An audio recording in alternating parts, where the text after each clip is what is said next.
Ako si Jisoo Kim, isang pediatric cardiac surgeon sa Samsung Hospital sa Seoul, South Korea. Ako ay 21 taong gulang at sa nakalipas na 10 taon, inilaan ko ang aking buhay sa pinakakomplikadong operasyon sa puso ng mga bata. Ang aming mga makabagong kagamitan, tulad ng robotic surgical assistance at 3D scanners, ay nagbigay sa amin ng 99% tagumpay. Ipinagmamalaki ko ang bilang na iyon. Ito ang katibayan na ang modernong agham ang sagot sa bawat problema. Ngunit nagsimulang magbago ang lahat sa isang academic conference sa Maynila, Pilipinas. Inanyayahan akong magbigay ng lecture tungkol sa robotic heart surgery techniques para sa mga bata. Napangiti ako nang may pag-aalinlangan nang makita ko ang ischedule isang sesyon tungkol sa tradisyonal na gamot ng Pilipinas para sa sakit sa puso. Sino ba naman ang maniniwala sa mga halamang gamot at hilot sa mga puntos? Nakabasa ako ng ilang pag-aaral, ngunit kulang ito sa randomized controlled trials. Walang mapagkakatiwalaang statistical data. Ito ay pawang paniniwala na maaaring maging delikado sa buhay ng isang bata. Umalis ang eroplano ko sa Incheon ng madaling araw. Nakaupo ako sa business class, muling binabasa ang aking lecture paper. Sa tabi ko, may isang pamilyang Pilipino, isang maliit na batang lalaki na may hawak na tarsier na manika. Mukha siyang maputla, ngunit hindi ko ito pinansin ng husto. Karaniwan lang na mapagod ang mga bata sa paglalakbay. Ngunit biglang niyanig ng malakas ang eroplano. Inihayag ng piloto na may problema sa hydraulic at kailangan naming magsagawa ng emergency landing sa pinakamalapit na paliparan ang Ninoy Aquino International Airport sa Maynila. Mabilis ang tibok ng puso ko. Pupunta ako sa isang mahalagang pulong, ngunit ngayon ay naipit ako rito sa isang bansa na itinuturing kong papaunlad pa lang sa larangan ng medisina. Ang naiya ay mas malaki kaysa inaasahan. Naglakad ako sa gitna ng mataong tao, umaalingaw-ngaw ang mga anunsyo. Nagreklamo ako sa isip ko kung bakit hindi ito kasing ayos at kasing tahimik ng Incheon Airport kung saan ang lahat ay mahusay at organisado. Ang hotel na inilaan ng organizer ay malapit sa paliparan. Pagod ako, kaya natulog ako bandang hapon. Nang gabing iyon, nagising ako sa malakas na ulan. Ang bintana ng silid ay nanginginig. Binuksan ko ang kurtina at nakita ang mga ilaw ng Maynila na sumasalamin sa nakababad na tubig baha. Ang amoy ng basang lupa ay pumasok sa silid. Ibang-iba ito sa Seoul kung saan kahit umulan, ang lahat ay malinis at maayos. Kinabukasan, nagmadali ako papunta sa ospital na nagho-host ng kumperensya. Isa itong malaking pampublikong ospital na tinatawag na Ospital ng Lungsod ng Maynila. Naglakad ako ng may pagtataka. Malawak ang loob ngunit mukhang luma. Ang ilang kagamitan ay hindi kasing moderno ng sa ospital ko. Ang X-ray machine ay luma pa, walang full digital system. Napailing ako sa isip ko. Ito ang problema sa mga developing country sa medisina. Ang una kong session ay naging matagumpay. Nagpalakpakan ang mga Pilipino at dayuhang tagapakinig sa aking lecture tungkol sa robotic surgery. Ngunit ang sumunod na sesyon ay tungkol sa tradisyonal na gamot. Nakaupo ako, napangiti ng may pangungutya. Ang nagle-lecture ay isang matandang doktor na nagngangalang Dr. Lito Ramos. Nagkukuwento siya tungkol sa halamang gamot tulad ng lagundi na nakatutulong daw magpababa ng pamamaga sa puso. Agad akong nagtaas ng kamay upang magtanong, may siyentipikong ebidensya po ba? Nasaan ang double-blind trial? Ang silid ay natahimik. Ngumiti ng malumanay si Dr. Lito. May mga pag-aaral na kami. Ngunit may ilang bagay na hindi kayang ipaliwanag ng modernong agham. Ito ay tungkol sa balanse ng katawan, ayon sa prinsipyo ng balanseng init at lamig ang balanse ng kalikasan. Tumawa ako sa isip ko. Balanseng init at lamig? Hindi ba't lumang konsepto iyan? Walang data, walang statistics. Delikado iyan. Pagkatapos ng kumperensya, naglibot ako sa ospital. Nakita ko ang pediatric ward. Maraming bata ang nagpapagaling sa sakit sa puso. Tiningnan ko ang isang kaso, isang 5 taong gulang na batang babae na may butas sa lower chamber ng puso. Kinausap ko ang resident doctor. Sinabi niya na ooperahan siya kinabukasan, ngunit may problema ang pangunahing makina at kailangan pang maghintay ng pyesa mula sa ibang bansa. Napailing ako, bakit walang backup? Tanong ko. Ang doktor ay nahiya. Limitado po ang budget, ngunit nagsisikap kami. Lumabas ako at nakakita ng isang maliit na tradisyonal na gamutan sa tabi ng pediatric ward. May karatula na nakasulat, Klinika ng Halamang Gamot Pambata. Sumilip ako at nakita ang isang matandang doktor na nakaupo. Ang kanyang mga kamay ay nanginginig habang nagdurog ng mga ugat sa isang almirez na bato. Matanda na siya, puti ang buhok, at maitim ang balat sa araw. Naisip ko, maaari pa ba siyang manggamot ng mga bata? Nanginginig ang kamay, baka masaktan pa ang bata. May isang batang lalaki na lumapit sa kanya, mga 7 taong gulang, maputla at inuubo.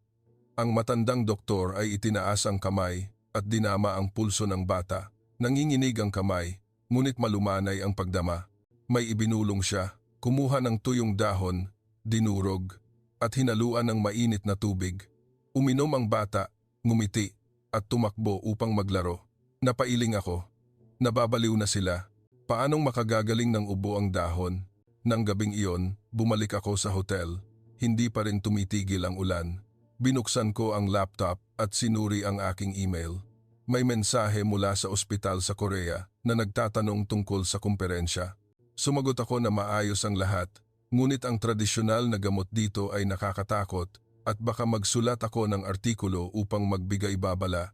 Ngunit hindi ako makatulog ng gabing iyon. Ang tunog ng ulan na tumatama sa bintana ay umalingaw-ngaw. Ang amoy ng basang lupa ay pumasok. Naisip ko ang batang babae na ooperahan kinabukasan. Kung hindi dumating ang mga kagamitan, ano ang mangyayari sa kanya? Nagreklamo ako sa isip ko kung bakit kailangan kong maipit dito sa bansang ito na puno ng mga problema sa lumang medisina. Kinabukasan, maaga akong nagising at bumalik sa ospital. Gusto kong tingnan ang operasyon ng batang babae. Ngunit pagdating ko sa pediatric ward, nagulat ako. Malakas na iyak ang umalingaw-ngaw. Isang batang lalaki ang bumagsak sa harap ng emergency room. Maputla, naghahabol ng hininga. Agad akong tumakbo. Anong nangyayari sa bata? Sumigaw ang nurse. Malubhang arrhythmia. Naubusan ng baterya ang defibrillator. Nagulat ako. Ang pangunahing makina ay sira at hindi pa dumarating ang mga pyesa. Ang maliit na batang lalaki ay halos hindi na humihinga. Sinuri ko ang kanyang pulso. Masyadong mabilis. Maaari siyang ma-shock anumang oras. Sumigaw ako para sa surgical team. Ngunit abala ang lahat, may isa pang batang inooperahan. Binuhat ko ang bata sa kama at tinurukan ng dopamine. Ngunit allergic ang bata sa gamot at mas lalong nahirapan huminga. Nataranta ako. Ito ay isang bangungot. Mamamatay ang bata dahil sa isang lumang sistema. Lumingon ako at nakita ang matandang doktor na nakatayo roon, nanginginig ang mga kamay. Lumapit siya. Maaari po ba akong tumulong? Sigaw ko, anong magagawa mo? Ganyan ka nanginginig. Ngunit ang bata ay unti-unting humihina. Wala akong pagpipilian. Itinaas ng matandang doktor ang kamay at inilagay sa dibdib ng bata. Ang kamay ay nanginginig, ngunit dahan-dahang pinindot niya ang mga puntos. Nagbulong siya ng isang panalangin, kumuha ng maliliit na karayom na pilak, nilinis ng alak, at itinurok sa pagitan ng kilay ng bata. Nanginginig ang kamay, ngunit tumpak. Pagkatapos, dinurog niya ang sariwang dahon, isang bagay na hindi ko alam, hinaluan ng pulot pukyutan at ipinainom sa bata. Tumayo ako roon, hindi makapaniwala. Lumipas ang 10 minuto, ang bata ay normal nang humihinga. Bumalik ang pulso at ang puso ay tumitibok ng maayos. Halos hindi ako makapaniwala. Paano ito nangyari? Ngumiti ang matandang doktor. Na-stress ang bata dahil sa malakas na ulan. Nawalan ng balanse ang katawan. Tinulungan namin itong bumalik sa balanse. Umupo ako sa tabi ng kama ng bata. Ang sarili kong mga kamay ay nanginginig. Ang amoy ng halamang gamot ay lumulutang, mabango at sariwa, kaiba sa amoy ng disinfectant sa ospital sa Korea. Ngumiti ang bata sa akin. Salamat, Kuya Doktor, naluha ako. Halos patayin ko ang bata gamit ang gamot na pinaniniwalaan ko. Nang hapon na iyon, nakipag-usap ako sa matandang doktor. Ikinuwento niya ang tungkol sa gamot na Pilipino na ipinasa mula sa henerasyon hanggang sa henerasyon. Nanginginig ang kanyang mga kamay dahil sa edad 80 na siya, ngunit ang kanyang karanasan ang nagpatumpak sa kanya. Nagsimula akong mag-alinlangan sa sarili ko. Ang aking agham ay nabigo, ngunit ang tinawag kong luma ay nagligtas ng buhay. Nang gabing iyon, tumigil ang ulan, sumikat ang araw sa ulap. Naglakad ako palabas ng ospital, tiningnan ang kalangitan ng Maynila na nagsisimulang luminaw. Marami pa akong tanong, ngunit sa unang pagkakataon, naramdaman ko na baka nagkamali ako sa lahat. Bumalik ako sa hotel nang may pagkalito sa isip ko. Ang mga salita ng matandang doktor ay umalingaw-ngaw pa rin sa aking tainga. Balanse ng katawan. Ito ay masyadong malabo para sa isang doktor na katulad ko, nasanay sa data, numero at graph. Ngunit ang larawan ng batang lalaki na naghahabol ng hininga na pagkatapos ay ngumiti sa loob ng ilang minuto ay hindi maalis sa isip ko. Ang amoy ng sariwang halamang dahon na dinurog niya ay lumutang pa rin sa aking ilong, mabango, kaiba sa malamig na amoy ng disinfectant sa aking operating room. Nang gabing iyon, hindi na naman ako nakatulog. Nagsimulang umulan ng mahina. Ang tunog ng patak ng ulan sa bubong ng hotel ay naging isang ritmo. Binuksan ko ang laptop at naghanap ng impormasyon tungkol sa tradisyonal na gamot ng Pilipinas. Karamihan sa mga resulta ay mga travel website o pangkalahatang artikulo, walang high-level research na kailangan ko. Sinara ko ang makina nang may pagkadismaya. Ito ang problema, walang malinaw na siyentipikong ebidensya. Kinabukasan, nagpasya akong bumalik sa OLM. Hindi para sa pulong, ngunit para tingnan ang batang lalaki. Naglalaro siya ng tarsier na manika sa communal ward. Ang kanyang ina ay ngumiti sa akin. Maraming salamat po, Doktor. Muntik na kaming mawalan ng anak kahapon. Ngumiti ako, ngunit nag-aalinlangan pa rin. Tinanong ko ang ina kung dati na bang nagkaroon ng ganoong atake ang bata. Tumango siya. Opo, pero si Dr. Lito po ang laging tumutulong. Matagal na po kaming umaasa sa halamang gamot. Naglakad ako papunta kay Dr. Lito. Nakaupo siya sa maliit na klinika, nanginginig ang mga kamay habang sinasala ang mga halamang gamot sa isang kawayang salaan. Ang amoy ng turmeric at sampalok ay lumutang. Umupo ako sa harap niya. Paano po nangyari kahapon? Ngumiti siya, kumikislap ang mga mata. Mabilis ang tibok ng puso ng bata dahil sa stress at malamig na hangin. Tinulungan namin itong ibalik sa balanse sa pamamagitan ng pagturok ng karayom sa mga puntos at halamang gamot upang palamigin ang katawan. Kumunot ang noo ko. Ngunit walang monitor, walang data. Tumawa siya ng mahina, ang boses ay paos. Maganda ang makina, ngunit minsan, mas komplikado ang katawan ng tao. Nakikinig kami sa pulso, tinitingnan ang kulay ng dila, dinadama ang balat. Iyan ang data na hindi pa rin kayang makuha ng makina. Natahimik ako. Akala ko, luma na ang ganoong klaseng pagdama, ngunit kahapon, ang kanyang nanginginig na kamay ay tumama sa mga puntos ng bata nang mas tumpak kaysa sa defibrillator na ginagamit ko. Nagtanong ako, paano po kung allergic ang bata sa halamang gamot? Tumango siya. Sinusuri namin palagi, nagsisimula sa maliit na dosis, at sinusuri ang mga sintomas, katulad ng kung paano sinusuri ng doktor ang mga kemikal na gamot. Nagsimula akong makakita ng bagong pananaw, ngunit hindi pa rin lubos na tinatanggap. Nagpatuloy ako sa paglilibot sa ospital. Nakita ko ang Integrative Medicine Department na pinagsasama ang modernong gamot at tradisyonal.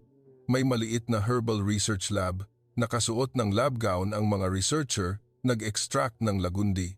Tiningnan ko ang analysis result. Mayroon itong antiviral properties, ngunit kulang pa rin sa malalaking human trials. Naisip ko, hindi pa sapat.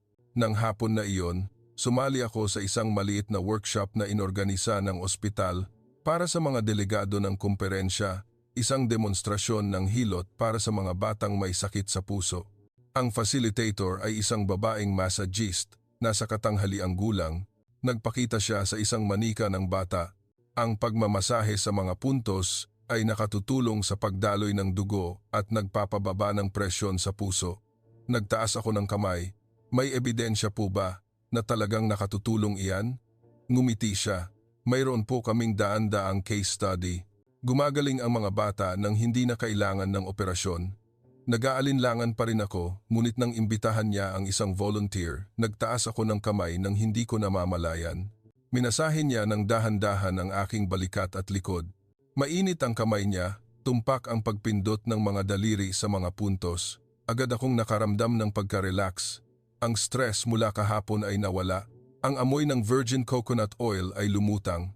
Naisip ko, maaaring talagang nakatutulong, ngunit siguro placebo effect lang. Nang gabing iyon, naglakad ako sa paligid ng ospital. Nakakita ako ng isang maliit na herbal garden sa tabi ng gusali. Ang mga halaman ng lagundi ay nakatanim ng sunod-sunod. Ang sikat ng araw sa hapon ay sumikat sa mga maliliwanag na berdeng dahon. Pumitas ako ng dahon at inamoy. Mapait ngunit sariwa. Isang nurse ang dumaan at ngumiti. "Interesado po kayo sa halamang gamot, doktor?" Tumango ako. Ikinuwento niya, "Dito po kami nagtatanim. Nababawasan ang gastos at sariwa ang lahat." Nagsimula akong makakita ng mas malaking larawan. Ang ospital na ito, kahit luma ang mga kagamitan, ay bumabawi sa pamamagitan ng dedikasyon at paggamit ng lokal na yaman. Akala ko, luma ang mga kagamitan, ngunit ngayon, nakikita ko na mas mahalaga ang dedikasyon ng mga tao kaysa sa mamahaling makina. Nang gabing iyon, nakatanggap ako ng tawag mula sa ospital sa Korea. Tinanong ng aking boss ang tungkol sa isang komplikadong kaso ng bata na minsan ko nang inoperahan. "Kumusta na ang batang iyon?" "Naalala ko ang batang lalaki kahapon." "Ayos na po siya," sagot ko. Ngunit hindi ko ikinuwento kung paano siya ginamot. Hindi pa ako handang tanggapin. Kinabukasan, nagpasya akong manatili pa ng isang araw kahit tapos na ang kumperensya. Gusto ko pang makita.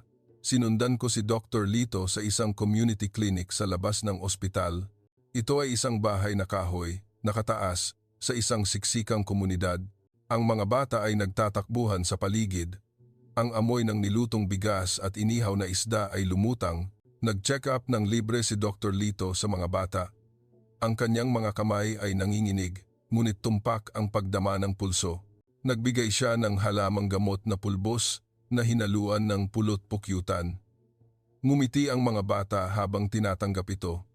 Nagtanong ako sa isang bata, "Natatakot ka ba kay Lolo Doktor?" Umiling siya. "Mabait po si Lolo Doktor at masarap ang gamot." Ngumiti ako. Dati, akala ko hindi mapagkakatiwalaan ang tradisyonal na gamot, ngunit nagtitiwala ang mga batang ito. Nang hapon na iyon, may isang batang babae ang dumating, naghahabol ng hininga. Umiiyak ang kanyang ina. "May butas po ang puso ng anak ko, pero masyadong mahal ang operasyon." Sinuri ni Dr. Lito at nagbigay ng halamang gamot upang bawasan ang pamamaga ng tubig sa baga. "Inumin mo ito sa loob ng 3 araw at bumalik ka. Kung hindi pa rin gumaling, saka natin siya ipadadala sa malaking ospital." Kumunot ang noo ko. "Bakit hindi na lang siya ipadala agad?" Sagot niya, "Sa ilang kaso, ang pag-aayos muna ng balanse ay nakatutulong upang maging mas madali ang operasyon at mabawasan ang panganib." Nagsimula akong umintindi. Hindi nila tinatanggihan ang modernong gamot, ngunit ginagamit nila ang tradisyonal bilang pandagdag. Dati, akala ko, nagkakasalungatan ang dalawa, ngunit sa totoo lang, nagtutulungan sila. Nang gabing iyon, kumain kami ni Dr. Lito sa isang street food stall. Kanin at adobo, matapang ang amoy ng kalamansi at sariwang sili. Umubo ako dahil sa anghang. Tumawa siya. Ang anghang ay nakatutulong magpalabas ng plema. Ngumiti ako ng totoo sa unang pagkakataon. Ngunit sa isip ko, may pader pa rin. Naniniwala pa rin ako na mas mahusay ang modernong agham. Nag-aalinlangan lang ako ng kaunti. Nagising ako sa tunog ng manok na tumilaok mula sa kalapit na komunidad. Ibang-iba ito sa tunog ng digital alarm clock sa Seoul na nakasanayan ko. Ang sikat ng araw sa umaga ay sumikat sa manipis na kurtina. Ang amoy ng lugaw mula sa kalapit na tindahan ay pumasok. Bumangon ako, naligo ng malamig na tubig, nakaramdam ng kakaibang kasariwaan. Ngayon, wala na akong ischedule ng pulong, ngunit nagpasya akong bumalik sa OLM. Sabi ko sa sarili ko, gusto ko pang kumuha ng data para magsulat ng kritisismo, ngunit sa kaibuturan, alam kong higit pa roon ang dahilan. Pagdating ko sa ospital, dumiretso ako sa pediatric ward. Ang batang lalaki na tinulungan ni Dr. Lito kahapon ay naglalaro sa maliit na hardin sa tabi ng gusali. Itinaas niya ang kamay at kumaway sa akin. "Kuya Doktor, malakas na po ako ngayon." Ngumiti ako ng malapad, nang hindi ko namamalayan. Ang kanyang ina ay nakatayo sa tabi, may hawak na bag ng halamang gamot. Pinakain po ni Lolo Doktor sa loob ng 3 araw pa. Sabi niya, para maiwasan ang pagbabalik ng sakit. Sinuri ko ang pulso ng bata. Normal na talaga, walang senyales ng abnormalidad. Napailing ako sa isip ko. Paano ito nangyari? Naglakad ako papunta kay Dr. Lito. Nagtuturo siya sa isang grupo ng medical students sa maliit na klinika. Nakasuot ng puting lab gown ang mga estudyante. Nagsusulat habang nagpapakita siya ng pagdurog ng isang ugat. Ang kanyang nanginginig na kamay ay nanginginig pa rin, ngunit bawat galaw ay tumpak. Ang ugat na ito ay nakatutulong magpalaki ng ugat ng dugo, nagpapababa ng presyon sa puso, paliwanag niya ng may kalmadong boses. Isang estudyante ang nagtanong, paano po kung allergic ang pasyente? Palagi po nating sinusuri ang mga sintomas. Nagsisimula sa kaunti. Nakikinig sa katawan, sagot niya. Tumayo ako roon, tahimik na nakikinig. Dati, akala ko, ang mga medical student dito ay nag-aaral lang ng lumang libro, ngunit nagtatanong sila ng siyentipikong tanong, nagre-refer sa mga pag-aaral mula sa internasyonal na journal. Nagtaas ako ng kamay upang sumali. May data po ba kung ilang porsyento ang ibinababa ng presyon ng halamang gamot na ito? Sagot ni Dr. Lito. Sa aming case study, bumaba ng average na 15% sa loob ng 1 linggo, ngunit kailangan itong gamitin kasabay ng pagbabago ng pamumuhay. Tumango ako. Hindi ito ang numerong kailangan ko, ngunit nagsisimula na itong maging interesante. Pagkatapos ng klase, sinundan ko si Dr. Lito upang tingnan ang mga pasyente sa paligid ng ospital. Nakita namin ang batang babae na may butas sa puso. Naghihintay pa rin siya ng operasyon, ngunit hindi pa dumarating ang makina. Binigyan siya ni Dr. Lito ng hilot at halamang gamot upang bawasan ang pamamaga na nakatutulong upang gumaan ang trabaho ng puso bago ang operasyon, aniya. Sinuri ko siya gamit ang stethoscope. Talagang nabawasan ang pamamaga ng tubig. Nang hapon na iyon, nagkaroon ng emergency case, isang 4 taong gulang na batang lalaki ang dinala, naghahabol ng hininga ng malubha. Umiiyak ang kanyang ina. Masyadong mabilis ang tibok ng puso ng anak ko. Naging ganyan na siya nang malakas ang ulan. Agad na dinala ng modernong medical team ang bata sa ICU, ngunit sira ang oxygen monitor. Naghihintay pa ng piyesa mula sa supplier. Nataranta ako muli. Bakit napakarupok ng sistema dito? Nagreklamo ako. Ngumiti ng nahihiya ang nurse. Maliit po ang budget pero may pagpipilian kami. Lumapit si Dr. Lito. Ang kanyang nanginginig na kamay ay itinaas upang damahin ang dibdib ng bata. Arrhythmia dahil sa halumigmig at stress. Mahina niyang sinabi. Kumuha siya ng karayom na pilak at itinurok sa mga puntos sa kamay at paa ng bata. Ang kamay ay nanginginig, ngunit tumpak ang pagpindot.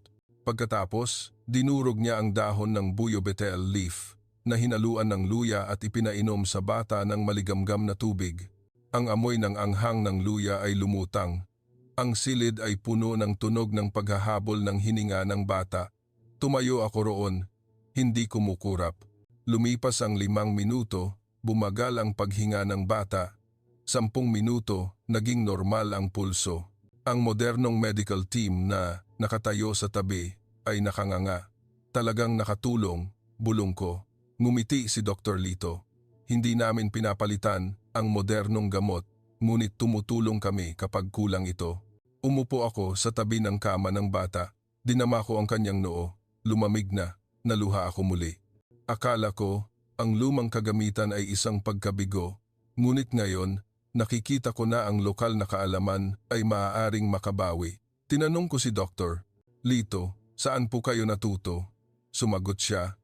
Sa mga lolo at lola ko, ipinasa, ngunit inangkop namin ito sa modernong agham. Nang gabing iyon, naglakad ako sa herbal garden muli. Ang sikat ng araw sa hapon ay sumikat sa mga kumikinang na dahon. Pumulot ako ng dahon ng lagundi at dinurog ito gamit ang sarili kong kamay. Mapait ngunit nakaramdam ako ng koneksyon sa kalikasan. Naisip ko ang ospital sa Seoul kung saan ang lahat ay malamig at walang amoy. Dito, may buhay. Nang gabing iyon, nagsulat ako sa aking diary. Hindi para punahin, ngunit para isulat ang mga nakita ko. Marami pa akong tanong, ngunit ang pader sa aking isip ay nagsisimula ng mabasag. Nakatulog ako kasabay ng tunog ng ulan na nagsimulang bumagsak muli. Ang patak ay isang ritmo, tulad ng isang pusong bumalik sa normal. Sa huling umaga bago bumalik sa Korea, maaga akong nagising upang magpasalamat kay Dr. Lito. Inabot niya sa akin ang isang bag ng halamang gamot para sa paglalakbay upang mabawasan ang stress. Ngumiti ako at tinanggap ito. Dinama ko ang tela ng bag, mainit. Niyakap ko siya ng mahina. Salamat po sa pagbubukas ng aking mga mata. Tumango siya. Mas malaki ang mundo kaysa sa iniisip natin. Umalis ako sa ospital, tiningnan ang malinaw na kalangitan ng Maynila. Hindi ako nagbago ng lubusan, ngunit alam kong babalik ako para sa higit pa. Sumakay ako sa taxi papuntang Naiya. Ang puso ko ay gumaan. Ang amoy ng halamang gamot ay nasa ilong ko pa rin. Sa paliparan, nakita ko ang isang pamilyang Pilipino.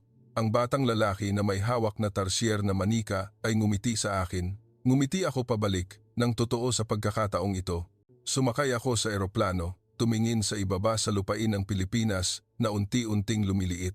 Nagbulong ako. Baka nagkamali ako sa simula pa lang. Nakaupo ako sa eroplano na umaangat mula sa Naiya. Tinitingnan ang Maynila na unti-unting lumiliit hanggang sa maging kumikinang na tuldok sa ilalim ng kalangitan. Ang puso ko ay puno pa rin ng larawan ng batang lalaki na naghahabol ng hininga na pagkatapos ay ngumiti sa isang dakot lang ng halamang gamot. Ang amoy ng luya at dahon ng buyo ay nasa ilong ko pa rin. Kinuha ko ang bag ng halamang gamot na ibinigay ni Dr. Lito at binuksan. Sa loob, may mga tuyong dahon at pinong pulbos. Ngumiti ako sa isip ko. Nanginginig ang kamay niya, ngunit matatag ang puso. Habang lumilipad pabalik sa Seoul, binuksan ko ang laptop upang magsulat ng ulat ng kumperensya. Ngunit sa halip na punahin, nagsulat ako ng mga tala tungkol sa mga kaso ng bata na nakita ko. Naghanap ako ng mga pag-aaral tungkol sa Lagundi sa PubChem database. May mga artikulo mula sa Philippine Journal na nagpapakita ng anti-inflammatory properties sa mga daga. Hindi pa sapat para sa akin, ngunit ito ay isang simula. Naisip ko ang mga salita ni Dr. Lito. Inangkop namin ito sa agham. Baka hindi sila tumatanggi, ngunit nag-integrate. Pagdating ko sa Incheon, mahina ang pag-ulan ng niebe. Ang hangin ay malamig, kaiba sa mainit na halumigmig sa Maynila. Agad akong bumalik sa Samsung Hospital. Tinawag ako ng aking boss sa isang pulong. Jisoo, may isang komplikadong kaso ng bata na may butas sa puso, naghihintay ng robotic surgery. Tumango ako, ngunit sa isip ko, naaalala ko ang batang babae sa OLM na naghihintay ng kagamitan. Sinuri ko ang bagong kaso, isang 6 na pantaong gulang na batang lalaki na may malaking butas sa lower chamber ng puso. Nag-order ako ng 3D scan. Ang lahat ay perpekto, ngunit may sintomas ng pamamaga ng tubig ang bata dahil sa stress. Nag-inject ako ng diuretics, ngunit bahagyang allergic ang bata, nagka-rashes. Itinigil ko ang gamot. Nagtanong ang boss, bakit hindi mo ginamitan ng mas matapang na gamot? Sumagot ako, maghihintay muna ako na umayos ang balanse. Kumunot ang noo niya, ngunit nagpumilit ako. Naisip ko ang hilot, sayang, wala nito rito. Nang sumunod na linggo, nag-email ako kay Dr. Lito, nagtatanong tungkol sa formula ng halamang gamot para sa pamamaga. Ipinadala niya ito, kasama ng paliwanag, gamitin kasabay ng modernong gamot. Maaaring bawasan ang dosis ng kemikal na gamot. Sinubukan ko sa isang kaso ng bata, hinaluan ko ang halamang gamot na in-order ko mula sa Maynila at diuretics. Ang bata ay gumaling ng walang allergy. Nagulat ako, ngunit isinulat ko ito bilang isang case study. Ngunit hindi lahat ay naging maayos. Isang kasamahan na doktor ang tumawa, dahon na gamot? Baliw ka na ba, Jisoo? Ngumiti ako. Subukan mo. Nakatulong ito. Umiling siya. Agham lang ang mapagkakatiwalaan. Natahimik ako, ngunit nagsimula nang bumaba ang pag-aalinlangan ko sa sarili. Nang sumunod na buwan, inimbitahan akong bumalik sa Pilipinas. Sa pagkakataong ito, isang workshop ito tungkol sa pagsasama ng modernong gamot at tradisyonal. Agad akong pumayag. Muling lumapag ang eroplano sa Naya. Ang amoy ng basang ulan ay pamilyar. Dumiretso ako sa OLM, Sinalubong ako ni Dr. Lito nang may mainit na yakap. Welcome back. Ang kanyang nanginginig na kamay ay nandoon pa rin, ngunit ang kanyang mga mata ay kumikislap. Ang workshop ay may mga doktor mula sa iba't ibang bansa. Nagbigay ako ng lecture tungkol sa robotic surgery at pagkatapos ay nagpakita si Dr. Lito ng demonstrasyon kung paano nakatutulong ang halamang gamot sa paggaling pagkatapos ng operasyon, pagbabawas ng pamamaga at pagpapaikli ng pananatili sa ospital. Nagpalakpakan ang mga tagapakinig. Nakita ko ang isang Japanese doctor na nagsusulat. Ngumiti ako. Ang mundo ay nagbubukas. Ngunit dumating ang isang malaking kaso, isang 8 buwang gulang na sanggol na may malubhang depekto sa puso. Inihanda ng modernong team ang operasyon, ngunit nagkaroon ng problema sa software ng robotic machine. Kailangan pang maghintay ng 2 araw para sa update mula sa Amerika. Lumala ang kondisyon ng sanggol, mababa ang oxygen, nataranta ako. Hindi tayo maaaring maghintay. Tumango ang pinuno ng team na Pilipino. Subukan natin ang integrative approach. Lumapit si Dr. Lito. Ang kanyang nanginginig na kamay ay itinaas upang damahin ang maliit na sanggol. Mahina ang puso dahil sa birth defect. Tutulungan natin itong palakasin sa pamamagitan ng halamang gamot at acupuncture. Nag-alinlangan ako, ngunit nakita ko ang pag-iyak ng ina ng sanggol. Tumango ako. Sige, gawin mo. Itinurok niya ang maliliit na karayom sa dibdib at kamay ng sanggol. Ang kamay ay nanginginig, ngunit malumanay at tumpak. Pagkatapos, naglagay siya ng mga patak ng halamang gamot na hinaluan ng pulot-pukyutan sa ilalim ng dila ng sanggol. Ang amoy ng matamis mapait ay lumutang. Pagkatapos ng kalahating oras, gumaling ang paghinga ng sanggol. Tumataas ang oxygen. Ang mga doktor ay nakanganga. Sinuri ko gamit ang portable machine. Ang puso ay tumibok ng mas malakas. Naluha ako. Talagang nakatulong, ngumiti si Dr. Lito. Binigyan namin ng oras ang katawan na mag-adjust bago ang operasyon. Pagkatapos ng 2 araw, handa na ang robotic machine. Matagumpay kaming nag-opera. Ang sanggol ay gumaling ng mas mabilis kaysa sa inaasahan dahil binawasan ng halamang gamot ang pamamaga. Niyakap ko ang ina ng sanggol. Malakas na po ang anak ninyo. Umiyak siya at nagpasalamat. Nang gabing iyon, nakaupo ako kasama si Dr. Lito sa herbal garden. Ang moonlight ay sumikat sa mga kumikinang na dahon. Alam mo, akala ko, ang iyong nanginginig na kamay ay kahinaan, sinabi ko. Tumawa siya. Nanginginig ang kamay, ngunit hindi ang puso. Ang karanasan ang nagpapatatag dito. Tumango ako. Naiintindihan ko na. Nagsisimula na akong makakita ng malinaw. Hindi perpekto ang gamot na Pilipino. May ilang kaso ring nabigo. Ngunit kapag hinaluan ng modernong gamot, nagiging napakalakas nito. Dati, akala ko, kulang ito sa agham, ngunit sa totoo lang, may sarili itong agham, ang agham ng balanse at awa. Nang gabing iyon, naglakad ako sa tabi ng ilog Pasig. Ang malamig na hangin ay nagdala ng amoy ng mga bulaklak. Naisip ko ang mga bata sa Seoul, iuuwi ko ito. Bumalik ako sa Seoul, na puno ang bag ng tuyong halamang gamot at lumang libro na hiniram ni Dr. Lito. Isang makapal na lumang libro, may brown na leather cover, sulat kamay sa lumang wikang Pilipino. Binuksan ko ang unang pahina. May mga watercolor drawing ng mga puntos ng karayom at halamang gamot. Ang amoy ng lumang papel ay lumutang, hinaluan ng amoy ng lagundi na nakatago sa bulsa ng aking coat. Sa Samsung Hospital, nag-propose ako ng isang trial project upang integrate ang tradisyonal na gamot ng Pilipinas sa pediatric heart surgery. Kumunot ang noo ng aking boss. Jisoo, hindi ito herbal hospital. Ngunit nagpumilit ako. Nakababawas ito ng oras ng paggaling, nakababawas ng kemikal na gamot, nakababawas ng gastos. Ipinakita ko ang data ng kaso ng sanggol sa Pilipinas. Tumango siya ng dahan-dahan. Subukan mo muna sa maliliit na kaso, kung magkamali, ikaw ang mananagot. Ang unang kaso ay isang 7 taong gulang na batang babae na may butas sa upper chamber ng puso. Matagumpay akong nag-opera gamit ang robot, ngunit pagkatapos ng operasyon, mataas ang pamamaga niya. Nagbigay ako ng lagundi na hinaluan ng maliit na dosis ng antibiotics upang bawasan ang side effect. 3 araw, bumaba ang pamamaga. Mabilis siyang gumaling. Nagulat ang medical team. Talagang nakatulong. Ngumiti ako. Agham ng balanse. Ngunit hindi lahat ay tumanggap. Ang lumang kasamahan na doktor ay tumawa. Nagbago ka na, Jisoo. Mula sa scientist, naging mangkukulam ka na. Sumagot ako, scientist pa rin ako, ngunit mas bukas na. Nagsimula akong magsulat ng detalyadong data, sinusukat ang cytokine level bago at pagkatapos gamitin ang halamang gamot. Ang resulta ay talagang nagpababa ng pamamaga. Ipinadala ko ang artikulo sa isang internasyonal na journal. Nang sumunod na buwan, inimbitahan akong magbigay ng lecture sa Japan tungkol sa pagsasama ng gamot na Pilipino sa pediatric heart disease.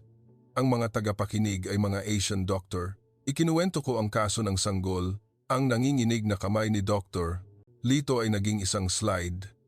Sinabi ko, nanginginig ang kamay, ngunit tumpak dahil sa 80 taong karanasan. Malakas ang palakpakan sa silid. Nagtanong ang isang Japanese doctor, maaari po ba naming gamitin? Sumagot ako, opo, kung pag-aaralan ng mabuti. Bumalik ako sa Pilipinas muli. Sa pagkakataong ito, nagdala ako ng isang komplikadong kaso ng bata mula sa Seoul, isang 5 taong gulang na batang lalaki na may malubhang depekto sa puso. Masyadong mataas ang panganib ng operasyon sa Korea. Humingi ako ng tulong sa OLM. Ngumiti si Dr. Lito. Masaya kaming tumulong. I-adjust namin muna ang balanse ng bata gamit ang halamang gamot.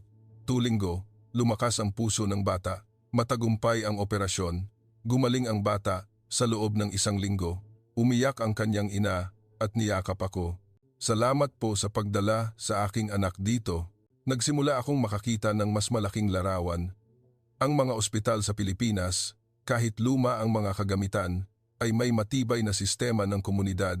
Ipinapasa nila ang kaalaman ng libre, hindi itinatago bilang sekreto tulad ng ilang pribadong ospital.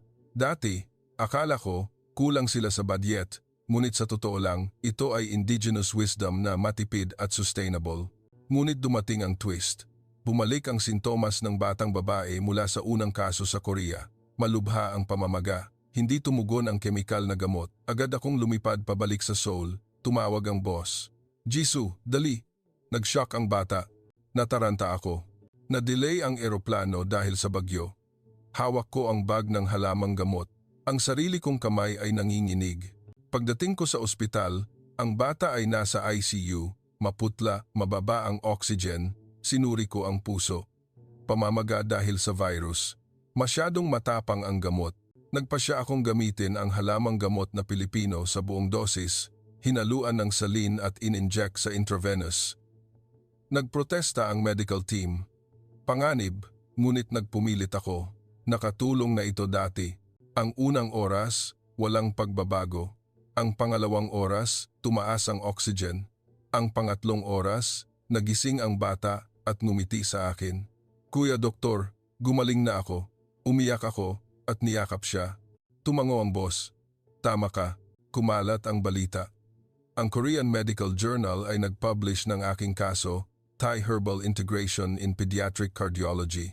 Naging kilala ako, ngunit alam kong hindi lang ito tagumpay ko. Ito ay tagumpay ni Dr. Lito, ang nanginginig na kamay na nagturo sa akin. Tumawag ako sa doktor. Dr. Lito, gumaling na po ang bata. Tumawa siya.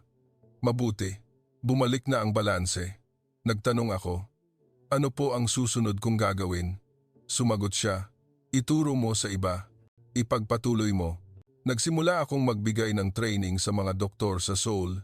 Nagtuturo ng basic acupuncture at halamang gamot. Nagsimula sa maliliit na kaso. Nabawasan ang kemikal na gamot ng mga pasyente, nakatipid sa budget ang ospital. Ngumiti ako. Dati, akala ko, luma ang gamot na Pilipino, ngunit ngayon, ito ang sustainable future. Ngunit sa isip ko, may maliit na twist. Nagtataka ako, kung wala ang nanginginig na kamay ni Dr. Lito, magbabago ba ako? Nakaupo ako sa conference room ng Samsung Hospital. Ang fluorescent lights ay sumikat sa slide na inihanda ko, pagsasama ng tradisyonal na gamot ng Pilipinas sa Pediatric Heart Department. Mga paunang resulta mula sa 10 kaso. Ang silid ay puno ng mahigit 50 doktor at nurse. Lahat ng mata ay nakatingin sa akin. Ang ilan ay ngumingiti, sumusuporta. Ang ilan ay nakakunot ang noo, nag-aalinlangan. Huminga ako ng malalim. Ang amoy ng coconut oil mula sa hand cream na ginamit ko, ayon sa recipe ni Dr. Lito, ay nasa ilong ko pa rin. Una sa lahat, nagsimula ako. Dati, naniwala ako na ang modernong agham ang tanging sagot. Ngunit matapos makita ang isang 4 na taong gulang na batang lalaki na may malubhang arrhythmia na gumaling sa isang silver needle at isang dakot lang ng halamang gamot, nagbago ang isip ko. Nag-click ako ng slide. Lumabas ang larawan ng bata bago at pagkatapos. Natahimik ang silid. Ikinuwento ko ang detalyadong kaso. 20% na pagbaba ng cytokinase sa loob ng 10 oras gamit ang lagundi na hinaluan ng kemikal na gamot. 3 araw na pagbaba sa average na pananatili sa ospital. 40% na pagbaba ng gastos. Tumango ang boss. Malinaw ang mga numero, ngunit isang senior doctor ang nagtaas ng kamay. Paano ang panganib? Walang GMP standard ang halamang gamot. Sumagot ako kaagad. Sinusuri namin ang bawat sample at nagsisimula kami sa pinakamababang dosis tulad ng lahat ng chemical na gamot. Pagkatapos ng pulong, inimbitahan ako ng Korean Ministry of Health na maging consultant para sa isang pilot project. Lumipad ako pabalik sa Pilipinas upang mag-aral pa sa OLM. Sa pagkakataong ito, nagdala ako ng 5 Korean medical students. Sinalubong kami ni Dr. Lito ng suman at mangga. Kumain muna bago mag-aral, ngiti niya. Inabot niya ang plato gamit ang nanginginig na kamay. Nagulat ang mga estudyante. Nanggagamot pa rin po ba si Lolo Doktor? Tumawa ako. Tingnan ninyo. Sa unang araw, pumunta kami sa community clinic. May isang 3 taong gulang na batang babae ang dumating, naghahabol ng hininga, umiiyak ang ina. Sabi ng malaking ospital, kailangan ng operasyon, ngunit kulang sa pera. Sinuri ni Dr. Lito ang pulso. Nanginginig ang kamay, malumanay ang pagdama, maliit na butas lang. Ayusin muna natin ang balanse. Tinurukan niya ng karayom ang dibdib at nagbigay ng halamang gamot para sa pamamaga. 3 araw, tumakbo na ang bata. Niyakap ng ina ang bata at nagpasalamat. Nakanganga ang mga estudyante. Masyadong mabilis. Nang sumunod na linggo, nag-aral kami ng extraction ng mga aktibong sangkap mula sa halamang gamot sa OLM lab. Ang mga Pilipinong researcher ay nakasuot ng lab gown, gumagamit ng HPLC machine upang sukatin ang andrographoloid content sa lagundi. Ngumiti ako. Ito ang standard na kailangan natin. Hindi tumitigil sa pagtatala ang mga Korean student. Ngunit ang malaking twist ay naghihintay.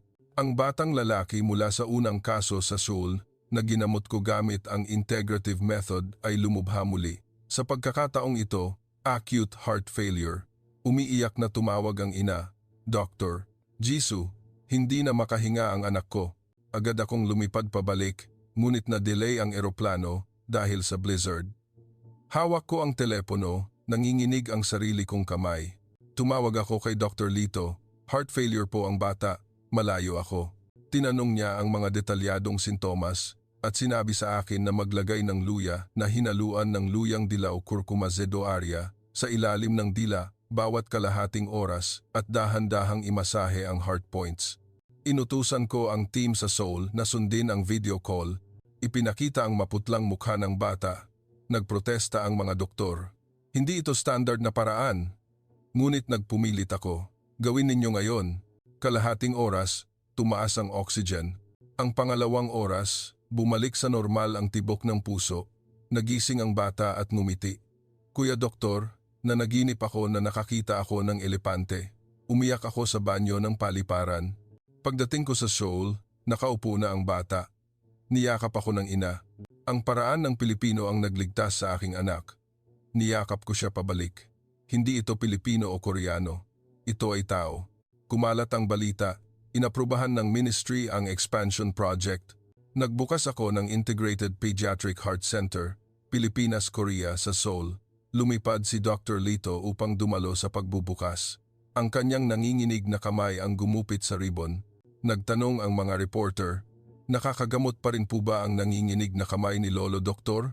Ngumiti siya. Nanginginig ang kamay, ngunit hindi ang puso. Ang karanasan ay matatag. Tumayo ako sa tabi niya, tiningnan ang mga bata na gumaling at naglalaro. Ang amoy ng halamang gamot ay hinaluan ng amoy ng disinfectant. Alam kong ito na ang turning point. Nakaupo ako sa harap ng entablado ng International Medical Conference sa Seoul. Ang spotlight ay sumikat sa aking mukha. Ang malaking hall ay puno ng 1,000 tao. Ang palakpakan ay umalingaw pa rin pagkatapos kong magbigay ng lecture tungkol sa ang matibay na nanginginig na kamay. Pagsasama ng gamot na Pilipino sa puso ng mga bata. Itinaas ko ang larawan ni Dr. Lito sa screen. Ang kanyang nanginginig na kamay na pinipindot ang mga puntos ng sanggol ay naging simbolo ng aming proyekto. Ngunit dumating ang pinakamalaking twist. Nang gabing iyon, nakatanggap ako ng tawag mula sa OLM, Dr. Jisoo, na heart attack po si Dr. Lito. 85 na po siya, halos bumagsak ako. Nahulog ang telepono. Agad akong lumipad pabalik sa Pilipinas. Lumapag ang eroplano sa Naya ng 4 a.m. Malakas ang ulan.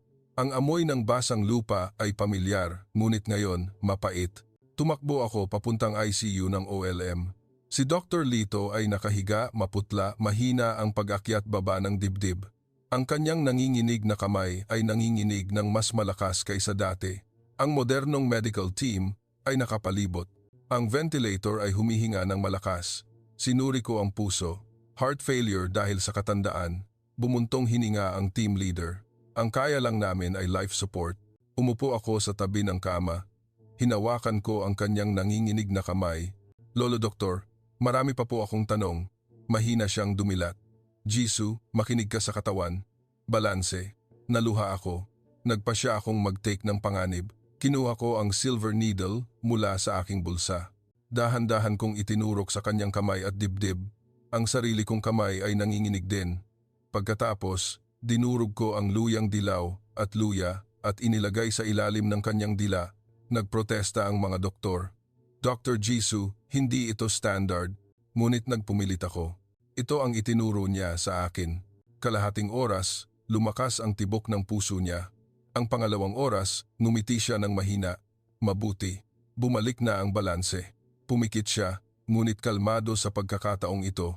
Kinabukasan, mapayapang pumanaw si Dr. Lito. Tumayo ako sa funeral service sa templo.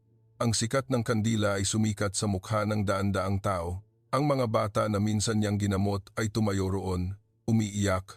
Niyakap ako ng ina ng isang bata. Lolo Doktor ay umalis na, ngunit ang kaalaman niya ay nanatili. Tumango ako. Ang amoy ng insenso at bulaklak ay lumutang. Tinanggap ko ang mana ng lumang libro at ang community clinic. Bumalik ako sa Seoul at nagbukas ng Lito's Trembling Hand Foundation, nagtuturo sa mga bagong henerasyon ng doktor sa buong mundo. Lumipad ako sa Japan, China, Europe, nagbibigay ng lecture kasama ang video ng mga bata na gumagaling. Ang nanginginig na kamay ni Dr. Lito sa slide ay naging inspirasyon, ngunit sa isip ko, may huling krisis. Ang pinakamahirap na kaso, isang bagong panganak na may depekto sa 4 na chamber ng puso. Nabigo ang operasyon sa Seoul ng 2 beses. Lumipad ako kasama ang bata sa Pilipinas. Naghihintay ang OLM team. Gumamit ako ng karayom gamit ang sarili kong nanginginig na kamay. Ang halamang gamot ay nakatulong upang ayusin ang balanse. Matagumpay ang operasyon. Gumaling ang sanggol sa loob ng 1 linggo. Umiyak ang ina. Milagro. Umupo ako sa tabi ng kama ng sanggol. Tinitingnan ang kanyang maliliit na kamay. Nagbulong ako. Ang nanginginig na kamay ay hindi kahinaan, kundi awa na naipon. Alam ko na, ang bawat pag-aalinlangan noon ay nasakop ng katotohanan. Luma ang kagamitan, ngunit dedikado ang mga tao. Walang statistics ang halamang gamot, ngunit may libu-libong kaso. Nanginginig ang kamay, ngunit tumpak.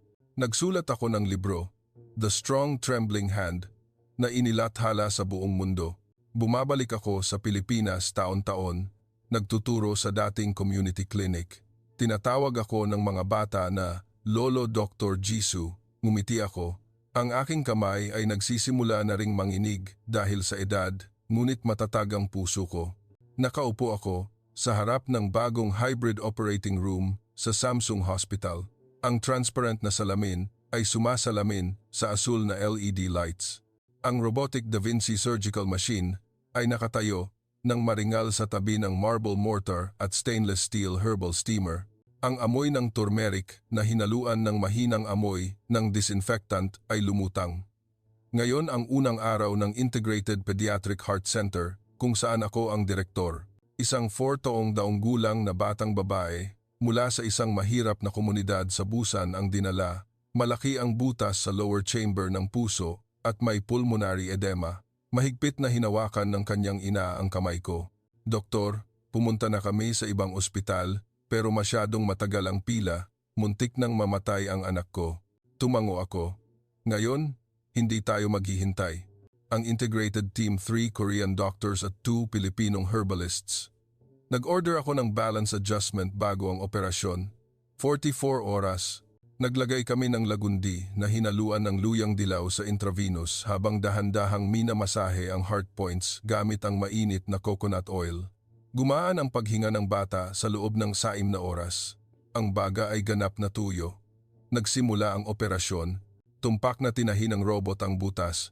Samantala, patuloy ang pag-inject ng halamang gamot upang bawasan ang pamamaga.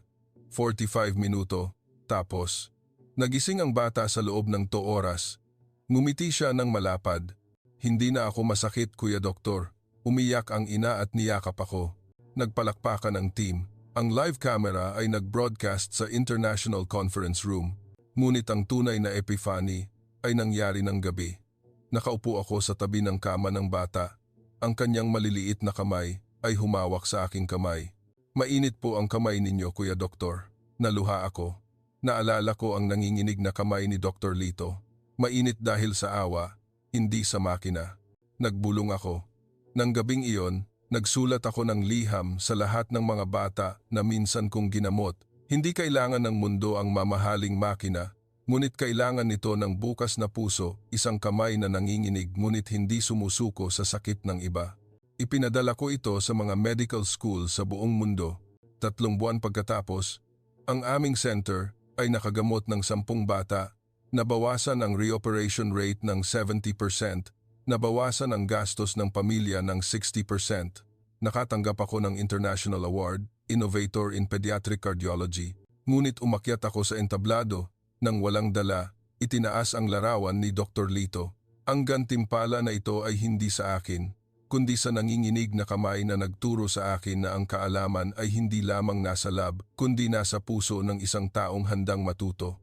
Bumabalik ako sa Pilipinas taon-taon, nagtuturo sa mga ulila sa dating community clinic.